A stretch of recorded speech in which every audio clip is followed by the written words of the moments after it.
Hi అండి అందరికీ. అందరు ఎలా ఉన్నారు? బాగున్నారా? అందరికీ ముందుగా అయితే హ్యాపీ భోగి అండి. ఇదైతే భోగి రోజు తీసిన వీడియో అండి. పొద్దున్నే అమ్మ అయితే లేచి బయటంతా ఊకి సాంపు అయితే చల్లుతుంది. అప్పటికైతే 5 అయింది. చీకటిగానే ఉంది. వీడియో అయితే ముందు బజార్ లైట్ అయితే లేదు, అందుకే వీడియో అంత క్లారిటీగా లేదు. నైట్ కొంచెం అదే చీకటిగా ఉంది. తర్వాత అయితే మొత్తం అలికిన తర్వాత అయితే నేనైతే ఇక ముగ్గు అయితే స్టార్ట్ చేసినాను. అందరు భోగి ఎలా జరుపుకున్నారో కామెంట్ సెక్షన్లో కామెంట్ అయితే చేయండి. మన ఛానల్ కొత్తగా ఎవరైనా చూస్తే లైక్ చేయండి, షేర్ చేయండి, సబ్స్క్రైబ్ చేయడం మాత్రం అస్సలు మర్చిపోకండి. ఇక్కడైతే నేనైతే ముగ్గు అయితే వేస్తున్నానండి. ముగ్గు ఎలా ఉందో లాస్ట్కి అయితే చూసి కామెంట్ అయితే పెట్టండి. నా ముగ్గు ఎలా ఉందో చెప్పండి. ఇక్కడ నేనైతే ముగ్గు అయితే మొత్తం ఇట్లా ముగ్గు అయితే వేసిన, కలర్స్ అయితే నింపుకున్నా.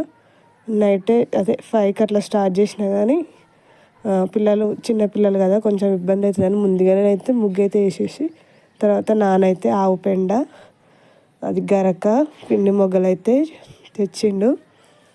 ఇక్కడ 3 days, కొన్ని ఊర్లలో అయితే 2 days పెడతారు, కొంతమంది అయితే 3 days పెడతారు. మేమైతే ఎక్కువ 2 days పెడతాము. మీ సైడ్ ఎన్ని రోజులు పెడతారో కామెంట్ అయితే చేయండి. ఇక్కడైతే నేనైతే గొబ్బెమ్మలు అయితే చేస్తున్నాను. మా పాప అయితే వీడియో తీస్తుంది. గొబ్బెమ్మలు చేసిన తర్వాత ఇక్కడ గొబ్బెమ్మలకైతే కుంకుమ, పసుపు, గరక పూసలు, పిండి మొగ్గలు అయితే పెడతాము. ఆవు పెండ కూడా అసలు ఇక్కడ దొరకడం కష్టం ఉంది. సిటీలో కొనుక్కుంటారు కదా, ఊర్లలో కూడా ఇప్పుడు ఆవులు ఎక్కువ పెంచట్లేదు కదా, తక్కువైనాయి కదా.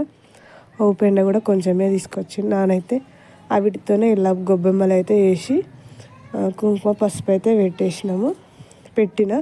పెట్టిన తర్వాత మీరు కూడా ఇట్లానే చేసుకుంటారా లేదో కామెంట్ సెక్షన్లో కామెంట్ అయితే చేయండి. 2 sides కుంకుమ, పసుపు అయితే పెట్టేసి నవధాన్యాలు ఉంటాయి కదా, 9 రకాల నవధాన్యాలు అయితే కలిపి గొబ్బెమ్మల మీద అయితే వేస్తాము. ఫస్ట్ గొబ్బెమ్మలు పెట్టి వీటి మీద అయితే నవధాన్యాలు అయితే వేస్తాము. 9 రకాలు పెసర్లు, కందులు, వడ్లు, జొన్నలు, ఇంకా మన ఇంట్లో వడ్లు, నవధాన్యాలు అయితే పంట ఇంటికి వస్తుంది కదండి, ఖచ్చితంగా నవధాన్యాలు అయితే వేయాలి. అందులో కొన్ని పూలు కలిపి అయితే నవధాన్యాలు అయితే వేసినాం. తర్వాతకి ఇక్కడ నేను వేసిందని మా పాప కూడా తనకి ఇష్టం అండి, తన కోసం ఇక్కడ చిన్న ముగ్గు అయితే వేసి తనను కూడా గొబ్బెమ్మలు పెట్టించి తనతో అయితే వేస్తుందండి. తర్వాతకి అయితే మొఖాలు కడుక్కొని చాయ్ అయితే తాగుతున్నాము. అమ్మ అయితే ఇక్కడ నీళ్ళు అయితే కాగబెట్టింది. కర్రీ కోసం అయితే చిక్కుడుకాయలు అయితే ఉడకబెడుతుంది. తర్వాత మేము స్నానాలు చేసుకొని అయితే రెడీ అయ్యి పాప అయితే ఫోటోలు దిగుతా అనేసి అయితే ఫొటోస్ అయితే దిగిన తర్వాత మా ఊళ్ళో ఎవ్రీ ఇయర్ ముగ్గుల పోటీ అయితే జరుగుతుంది. అక్కడికైతే ముగ్గుల పోటీ దగ్గరికి అయితే చూడడానికి అయితే వెళ్ళినాము. తర్వాతకి ఇదైతే మేము వచ్చేసరికి అయితే మా ఇంటి దగ్గర నుండి పక్క వాళ్ళ ఇంటికైతే గంగులెద్దు వాళ్ళు అయితే వచ్చిర్రు. అక్కడైతే వీడియో అయితే తీసుకున్నాను. మా ఇంటికి కూడా పోయి వచ్చిర్రు. భోగి రోజు అయితే మా అమ్మ అయితే దేవునికి అయితే చేస్తుంది, దేవునికి పెట్టుకుంటుంది. మీరు కూడా ఇలానే చేస్తారా? మా అత్తమ్మ అయితే దేవునికి పెట్టదు సంక్రాంతికి, ఓన్లీ శివరాత్రికి ఒక్క పొద్దులు ఉంటారు కదా ఎల్లమ్మకు, అప్పుడు బోనాల పండగకే పెడుతుంది. కానీ మా అమ్మ వాళ్ళ సైడ్ అయితే సంక్రాంతి రోజు కూడా పెడతారు. ఇక్కడైతే స్వీట్ అన్నం వండి దేవుణ్ణి అయితే మొత్తం అంతా ఊదిచ్చేసి దీపం అయితే పెట్టి కొబ్బరికాయ అయితే కొట్టింది. మీ సైడ్ కూడా దేవునికి చేసుకుంటారా లేదా కామెంట్ అయితే చెయ్యండి.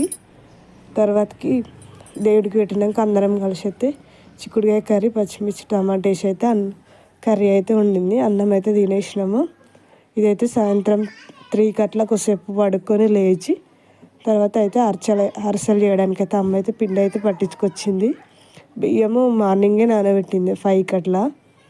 ఒక 5-6 గంటలు నానిన తర్వాత పట్టించుకొని అయితే వచ్చేసి ఇక్కడైతే అరిసెలు పాకం అయితే పట్టిన తర్వాత ఇక్కడ నేనైతే ఇట్లా చేస్తా అంటే అమ్మ అయితే కాల్చింది. అరిసెలు అయితే చాలా బాగా వచ్చినాయి.